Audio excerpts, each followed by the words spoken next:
Lazy exercise. The different types of cardio.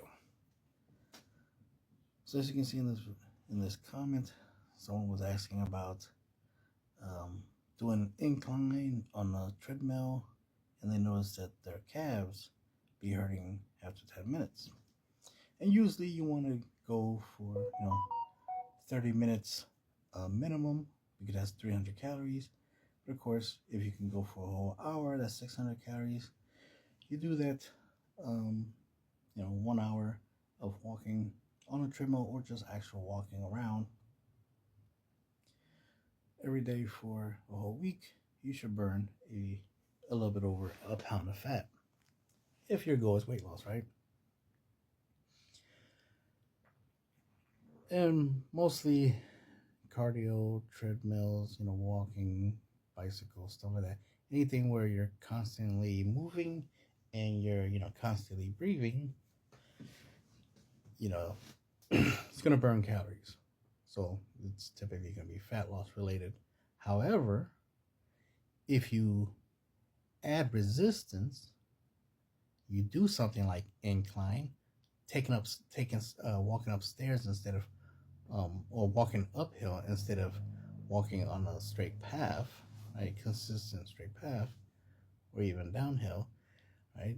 You're going to add resistance, right? So when you're going upstairs, gravity's pulling you down. That's resistance. You are resisting the gravitational pull that's trying to pull you down every step you take.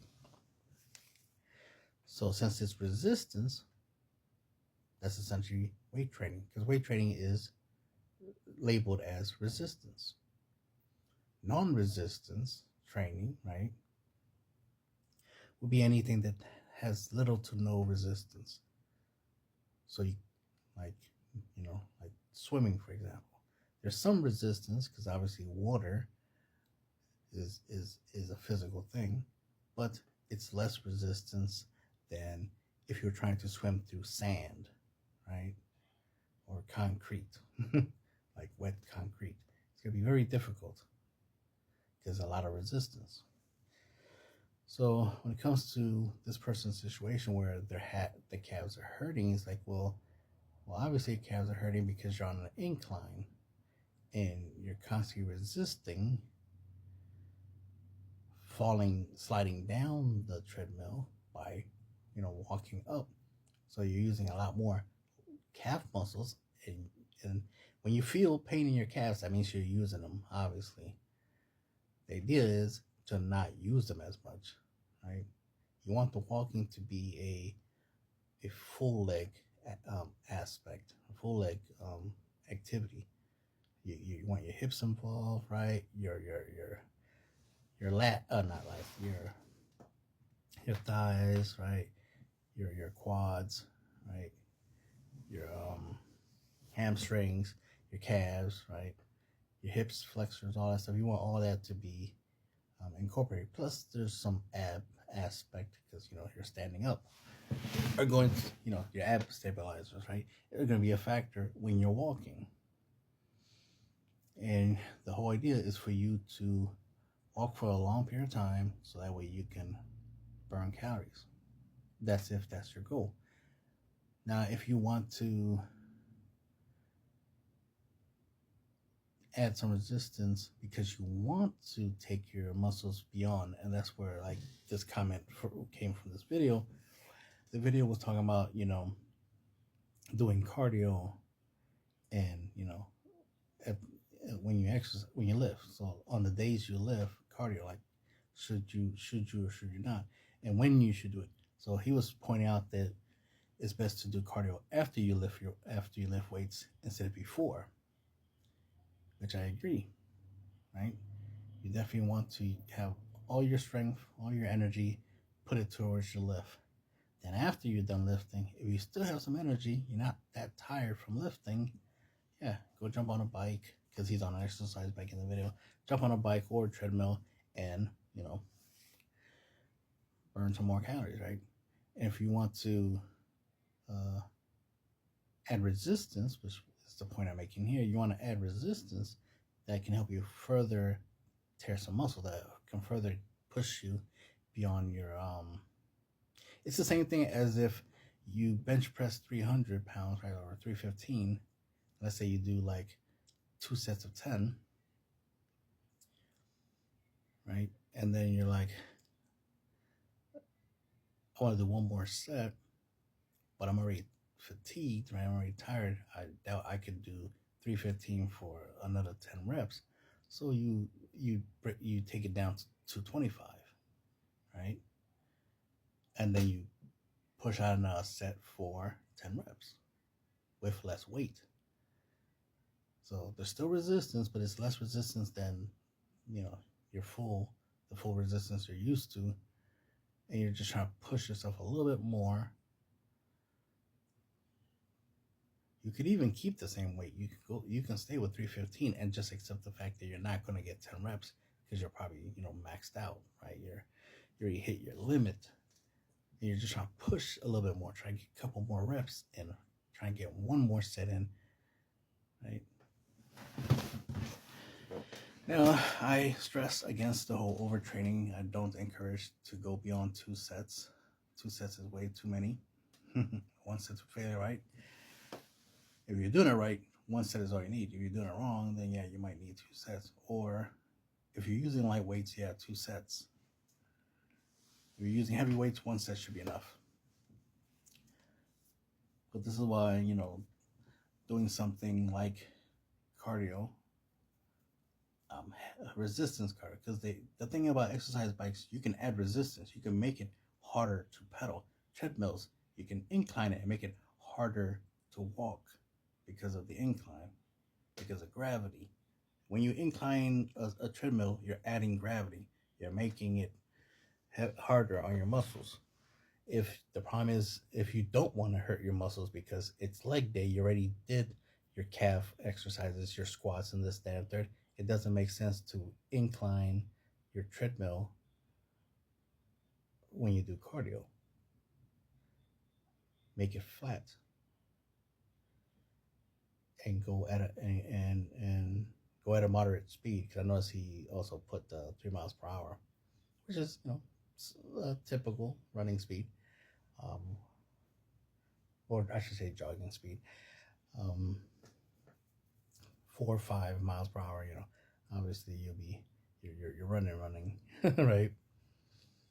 But it's like not bad. I think I do walk at 3 miles per hour when I do treadmill. But anyway, so you gotta understand that if your muscles are hurting when you're using an exercise bike or even just walking or on a treadmill, is because your muscles are being used. So you have to see what is causing that to happen. Like, is it because you already hit your limit because you lifted a lot of weights or you did a lot of walking? Another thing is your lack of protein. If you're not eating an adequate amount of proteins, your muscles are not going to heal fast enough and get strong enough that the next time you do some physical activity like just walking, your muscles going to hurt. Well, yeah, because you didn't give it time to heal and get stronger, so it doesn't hurt. Now it's hurting because it's your muscles are damaged. When your muscles are hurt, they're damaged. You need rest and proteins to heal. Most people treat the fact that their muscles are sore as like, oh, my muscles hurt. What's wrong? You're injured. That's what that is. But most people don't think that that's an injury, that when your muscles hurt, it's an injury. And you should take care of it like you would take care of an injury. But most people don't treat it that way. They be like, oh, it hurts. Some people will be like, oh, no pain, no gain. So they be like, you know what? My legs hurt. I'm going to go do leg day. No, you take a rest day. Not a leg day, a rest day. Your legs hurt. Take a rest. Your legs are hurting for a reason. It's letting you know you need to stop using your legs. This is why I recommend leg days to be at the end of a week, especially when you have your days off. If the weekends is your days off, that's the best time to, leg day before your weekend, right? Your days off, and then rest, relax, kick your feet up, literally, and let your legs heal, right? Especially if you do a lot of walking at work, you'll want to do leg days at the end of the week, not at the beginning, because you're not trying to weaken your legs, and then throughout the whole week you're constantly using your legs, preventing it from healing, right? It's like if you're boxing, you get punched in the face, and you have a black eye. Obviously, you want to put some, some ice on it. You want to take some meds and stuff. You want to do some stuff to let it heal. It does not make sense for you to keep punching yourself in the face. Like, oh man, I got a black eye. Let me punch myself in my black eye over and over again. You think it's gonna heal if you do that? No, it's gonna get worse. Same thing with when your legs hurt or any muscle in your body hurts. By using it, it hurts more. You're not fixing it by using it, you're hurting it. So you have to stop using it and heal it. And that's where protein comes in. That's where sleep comes in, right? Eat good food, right? Get your vitamins and minerals so that way your muscles can heal. So that's why this person's calves are hurting, because they're using a lot of, because of the incline. So I was like, no, make it flat so that way your calves won't hurt. Because clearly, if it's incline, your calves hurt. Logically, you're like, all right, maybe the opposite of that will prevent it from hurting. Maybe the incline is what's hurting me. It's definitely not the 3 miles per hour. Right? It's definitely not the speed you're going. But an incline at that speed, yeah, 3 miles per hour on the incline, yeah, that's a lot of resistance. That's a lot of gravity, and you're trying to, you're combining speed and gravity together, so you're amplifying the resistance like crazy. So that's why, yes, flat incline, go ahead, 30 miles per hour, get your 30 minutes in, and burn your calories. Let's see another video.